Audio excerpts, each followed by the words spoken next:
जय मसीह, शालोम, नमस्कार। मैं पास्टर अशोक फिर से एक बार आपके सम्मुख आए हैं कुछ विशेष बातों को लेकर।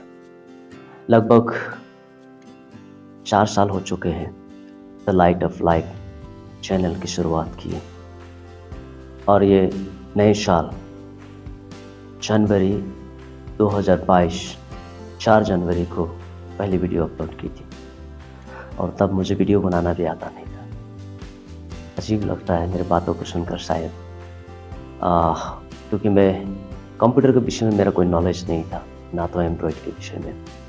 जो पहली वीडियो बनाने पर एज इट इज़ मैंने अपलोड किया था। कईयों ने पसंद की, कईयों ने नहीं की। वो मेरा इंट्रोडक्शन वीडियो था और मैं चाहता था कि मेरे वीडियो के माध्यम से परमेश्वर के सत्य वचन का प्रकाशन किया जाए और लोगों को सत्य परोसा जाए। और जब मैं सत्य परोसना शुरू कर दिया, 4 साल हो चुके हैं, लेकिन मैं देखता हूँ कि ज़्यादातर लोगों को सत्य में रुचि नहीं है और कोई नेगेटिव कमेंट्स भी अभी तक आया नहीं। जिन्होंने कमेंट्स किया है पॉजिटिव किया है, क्योंकि जो कुछ परोसा जाता है वो परमेश्वर का सत्य वचन ही परोसा जाता है। इसका पीछे उद्देश्य ये है कि प्रभु आने वाला है, अंत का दिन नज़दीक है और हम अपने अपने संसारिक बातों में खोए हुए हैं।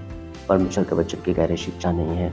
हर जगह केवल और केवल आशीष की वचन दी जाती है, खुशी की वचन दी जाती है, बढ़ोतरी की, उन्नति की, प्रॉस्पेरिटी की, लेकिन परमेश्वर की इच्छा और परमेश्वर के द्वारा दिए गए जो वार्निंग, जो चेतावनीपूर्ण वचन, इनका शिक्षा बहुत ही कम देखने को मिलता है। पर यह बात सच है और सच हमेशा कड़वा होती है। आज लगभग 4 साल हो चुके हैं और 4 साल के अंदर मैंने कभी इस प्रकार का वीडियो अपलोड नहीं किया। मुझे ये बहुत ही ऑकवर्ड फील हो रहा है, असुविधा फील हो रहा है इस बात को बताने के लिए। फिर भी मैं बताना चाहता हूँ क्योंकि मैं उस परिस्थिति में हूँ इस वक्त। इसलिए आप सबसे मेरी गुजारिश है, मेरी बेटी एस्तर कुमारी बास्पोर्ट, जिसका डॉक्यूमेंट्स मैं आपको लिंक में भी दे सकता हूँ अथवा आप वीडियो में ही देख सकते हैं। मैं आपको दिखा रहा हूँ वो जितने भी उनके डिग्रीज़ है वो दिखा रहा हूँ। इसलिए क्योंकि मेरी बेटी बड़ी मुश्किल से एमए की है।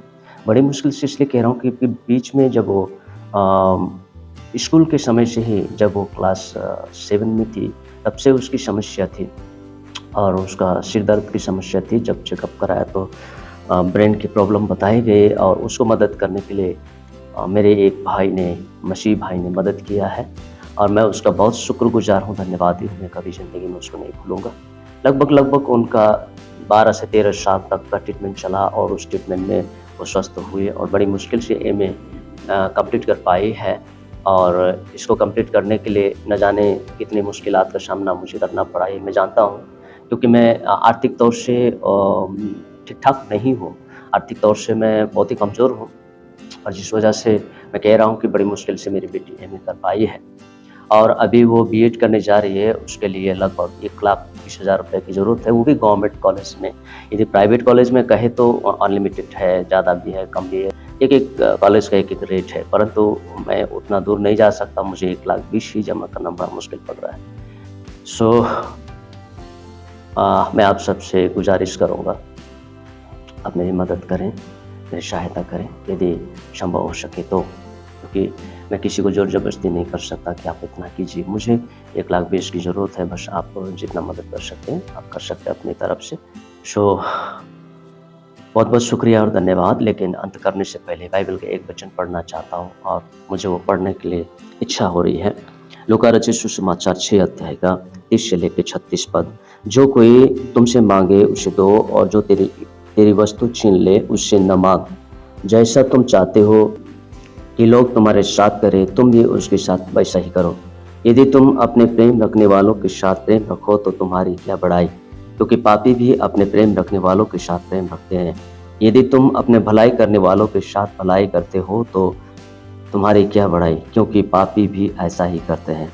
यदि तुम उन्हें उधार दो जिनसे फिर पाने की आशा रखते हो तो तुम्हारी क्या बड़ाई, क्योंकि पापी मनुष्य भी उधार देते हैं कि उतना ही फिर पाए। वरन अपने शत्रुओं से प्रेम रखो और भलाई करो, और यदि पाने की आशा न रखकर उधार दो और तुम्हारे लिए बड़ा फल होगा और तुम परम प्रधान के संतान ठहरोगे, क्योंकि वह उन पर जो धन्यवाद नहीं करते और बुरों पर भी कृपालु है। जैसा तुम्हारा पिता दयावंत है, वैसा तुम भी दयावंत बनो। तो मैं इसको विश्लेषण नहीं करना चाहता, सरल भाषा में है और ये शब्द प्रभु यीशु मसीह का है और हम यीशु मसीह के फॉलोअर्स हैं और पास्टर हो, रेवरेंड हो, पादरी हो या जितने भी विश्वासी हो, हम सभी प्रभु यीशु ख्रिस्ट के फॉलोअर्स हैं और इसकी वजह से हम जानते हैं कि हम प्रभु यीशु ख्रिस्ट के वचन को प्रेम करते हैं, उसे मानते हैं।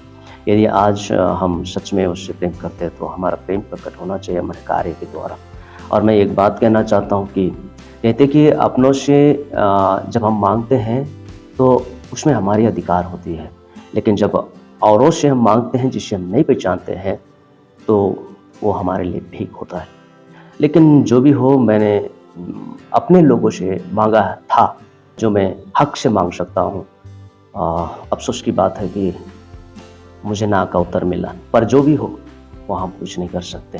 हमारे पास नहीं है, हम कुछ कर सकते हैं, लेकिन जिनके पास है वो चाहे तो बहुत कुछ कर सकते हैं। इसलिए सारी बातें परमेश्वर के हाथ में सौंपता हूँ और आप सबको भी धन्यवाद देता हूँ। आपकी जितनी इच्छा हो आप मुझे मदद कर सकते हैं। मैं आपको QR कोड दे रहा हूँ, स्क्रीन में आपको मिल जाएगा।